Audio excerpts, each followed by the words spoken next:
امام شافعی فرماتے ہیں جن گھروں میں لوگ فجر کی نماز کے وقت سوئے ہوتے ہیں ان گھروں میں رزق نہیں آتا۔ آپ فرماتے ہیں فجر کا وقت اللہ کے دینے کا وقت ہے، اس وقت اللہ بانٹتا ہے۔ حضور صلی اللہ علیہ وسلم کا فرمان ہے نا حدیث میں کہ تہجد کے وقت اللہ پہلے آسمان پہ نزول جلال فرماتا ہے جو اس کی شان کے لائق ہے تہجد کے وقت، اور وہ کہتا ہے مانگو میں تمہیں عطا کروں گا۔ جو لینے کی باری آئے تو بندہ سمیٹ سماٹ کے اندر گھس جائے۔ ہمارے ہاں یہ ہوتا ہے کہ عشاء کے بعد بچے بیٹھتے ہیں موبائل لے کے، تہجد کا وقت آتا ہے تو ان کی آنکھیں بند ہونی شروع ہوتے ہیں، تو لینے کے وقت تو سویا تھا، تیرا مسئلہ کیسے حل ہوگا؟ بھائی جب کوئی آدمی خیرات بانٹ رہا ہو تو جو پیالہ پیچھے کر لے اسے ملے گا؟ کہتے ہیں اس وقت آنا جب میں بانٹ رہا تھا، اب تو کدھر آ گیا ہے؟ مثال دے رہا ہوں۔ تو فجر کا وقت مانگنے کا ہے، تو ساری رات تو گزر گئی گیمیں کھیلتے، ٹی وی دیکھتے، اور جو لینے کا وقت تھا تو سو گیا، تو کیسے آئے گا تیرے پاس؟ تو اٹھے سویرے بندوں سے مانگ کے دیکھ لیا، بڑی عزتیں خراب ہوئی، فجر کا وقت اٹھ کے جھولی پھیلائے۔ میرے رسول پاک علیہ السلام فرماتے ہیں، رب فرماتے ہیں جب بندے میرے آگے جھولی پھیلاتے ہیں مجھے شرم آتی ہے، کیسے خالی واپس کر دوں؟ سورہ طلاق 2-3 نمبر آیت کی گھر جا کے تلاوت کریں۔ رب کریم نے فرمایا وَمَن يَتَّقِ اللَّهَ يَجْعَل لَّهُ مَخْرَجًا، فرمایا جب تو اللہ سے ڈرے گا تو اللہ ہر مشکل سے نکلنے کا تجھے رستہ عطا فرما دے گا۔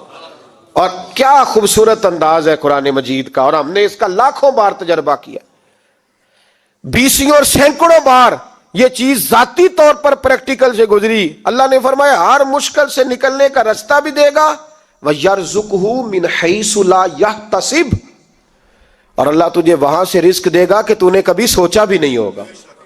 وَيَرْزُقْهُ مِنْ حَيْثُ لَا يَحْتَسِبُ، سے دے گا کہ تو نے کبھی سوچا بھی۔ ایک صحابی تھے حضرت عوف بن مالک رضی اللہ تعالیٰ، کہتے میرا بچہ کافروں نے قید کر لیا، گھر میں غربت پہلے بڑی زیادہ تھی، میں دروازہ رسول پہ آیا، حضور اب کیا کروں؟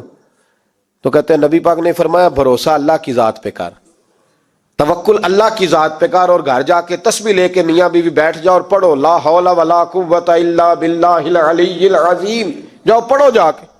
کہتے میں گھر بیٹھا ابھی چند تسبیحاں پڑھی تھیں کہ دروازے پہ دستک ہوئی، دروازہ کھولا تو میرا بیٹا دروازے پہ کھڑا تھا، پلٹ کے دیکھا تو 400 بکریاں بھی لایا تھا۔ اور میں نے کہا بیٹا یہ کیسے آ گئی؟ کہنے لگے ابا جی مجھے ایک حویلی میں کافروں نے قید کیا ہوا تھا، میں بڑا پریشان تھا، لیکن ابھی تھوڑا دیر پہلے پتہ نہیں کیا ہوا ہے، میں نے یوں ہاتھ لایا تو رسیاں کھل گئی، باہر نکلا ہوں تو 2-3 بندوں پہ نیند کا ایسا غلبہ تھا کہ بے ہوش ہو کے گرے ہوئے تھے، 400 بکریاں بھی تھی، میں نے دروازہ کھولا بکریاں میرے ساتھ دوڑنے لگ گئی ہے، تو میں 400 بکری بھی لے آیا ہوں، پلٹ کے دیکھتا رہا ہوں پر میلوں کا سفر ہوا وہ آئے ہی نہیں۔ تو والد کہنے لگے بیٹا چلو پہلے مصطفیٰ کریم سے جا کے پوچھ لے، دیکھیں کیسے مالی مسئلے حل ہوتے ہیں، حضور سے جا کے پوچھیں کہ ہمارے لیے جائز بھی ہے کہ نہیں۔ کہتے ہیں دروازہ رسول پہ جا کے ہم کھڑے ہوئے تھے کہ نبی پاک نے فرمایا دیکھا رب کریم کا فضل، دیکھا، فرمایا تیرا بیٹا بھی آ گیا، تیری غربت کا بھی حل ہو گیا ہے، یہ کافر کا مال ہے، اسے مال غنیمت سمجھ کے استعمال کر، تیرا ہی ہے۔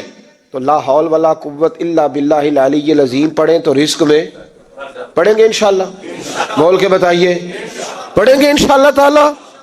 لیکن سنی قوم تویز پہ لگ گئی ہے، کہتے وظیفہ پڑھنا پڑتا ہے، آپ لکھ کے دیں گلے میں ڈالنے کے لیے تاکہ وہ ڈالتا جاؤں اور میرے اوپر پیسوں کی بارش ہوتی جائے۔ وظیفہ پڑھیں، وظیفہ پڑھیں۔ سنیں ایک اور وظیفہ سنیں، امام قرطبی نے تفسیر قرطبی میں لکھا رزق کی برکت کا وظیفہ۔ امام قرطبی نے لکھا ہے حضرت انس بن مالک رضی اللہ تعالیٰ عنہ کہتے ہیں ایک شخص حضور کی بارگاہ میں آیا، کہا یا رسول اللہ صلی اللہ علیہ وسلم غربت بڑی ہے، بڑا دکھی ہوں، بڑا پریشان ہوں۔ تو حضور نے وظیفہ بتایا، فرمایا جب بھی گھر جاؤ نا گھر والوں کو سلام کہنی ہے، السلام علیکم، یعنی کب کہنی ہے؟ جب بھی جاؤ۔ کب کہنی ہے؟ یعنی گھر سے نکلے ماچس لینے کے لیے، واپس آ کے کہنا السلام علیکم۔ پھر گھر والوں نے کہا ہو یاد نہیں رہا تھا، وہ تو چینی بھی ختم ہو گئی ہے، پھر گئے چینی لینے تو واپس آ کے پھر السلام علیکم۔ انہوں نے کہا خو ناراض نہ ہوئیے گا، پتی بھی نہیں چائے کی، اب واپس گئے تو پھر واپس آ کے کیا کہنا ہے؟ تو نبی پاک صلی اللہ علیہ وسلم نے فرمایا جب بھی گھر جا السلام علیکم کہے اور 3 دفعہ سورۃ اخلاص پڑھ دے، اور سورت بھی وہ بتائی جو سب کو آتی ہے، قل هو اللہ احد اللہ الصمد لم یلد ولم یولد ولم یکن لہ کفوا احد. 3 دفعہ یہ پڑھ دے. صحابی بڑے سیانے تھے, بڑے مسئلے حل کرتے تھے ہمارے. فٹافٹ بول پڑے وہ صحابی, کہنے لگے حضور میری تو چھوٹی سی فیملی ہے, کئی دفعہ بچے گھر نہیں ہوتے, ننھیال گئے ہوتے ہیں, تو پھر کیا کروں؟ حضور نے فرمایا جب گھر میں کوئی نہ ہو تو اپنے نبی پہ درود و سلام پڑھ دینا, تیرے نبی کا کرم تو تیرے گھر میں ہوگا نا. حضرت انس بن مالک رضی اللہ تعالیٰ عنہ فرماتے ہیں کہ ہم انتظار میں تھے کہ بندہ واپس آئے اور رزلٹ بتائے. کہتے ہیں وہ کچھ دنوں کے بعد واپس آئے تو عجیب بات کی انہوں نے. ہمسایوں سے کئی دفعہ بندے کی نہیں نا اتنی بنتی, اور کئی دفعہ لگتا ہے کہ میرا ہاتھ اوپر ہی رہے, یہ کہیں مجھ سے تگڑے نہ ہو جائے. کہتے ہیں وہ آئے تو نبی پاک صلی اللہ علیہ وسلم نے کہا کیا حال ہے تیرا؟ تو عرض کرنے لگے یا رسول اللہ صلی اللہ علیہ وسلم وظیفہ تو میں نے اپنے لیے پوچھا تھا اور میرے تو ہمسائے بھی امیر ہو گئے. حضور وہ تو میں نے اپنے لیے پوچھا تھا اور میرے دائیں بائیں والے لوگوں کو بڑی برکت ہوئی ہے. تو میرے محبوب مسکرانے لگے. حضور فرمانے لگے گویا برکتیں تیرے گھر میں جب برسی ہیں تو چھن چھن کے ان کا فیض اللہ نے تیرے ہمسایوں کو بھی عطا فرمایا. مشکل تو نہیں وظیفہ, کیا کرنا ہے؟ نہیں تو نہیں آکھنا مشکل لگتا مینوں نہیں. تسی کر دینا سلام لو, تسی کہنا بندے اسی ہیں تے سلام اسی لویے, تسی لو جاؤ کے دوبارہ گھر جا کے کیا کرنا ہے. چلے کچھ نہ کچھ 55% بولے ہی ہیں ماشاءاللہ. کتنے کیا کریں گے؟ السلام اور پھر کیا پڑھنا ہے؟ سبحان اللہ. 3 دفعہ سورۃ اخلاص پڑھ دیں, فرمایا اللہ برکت پیدا کر دے گا.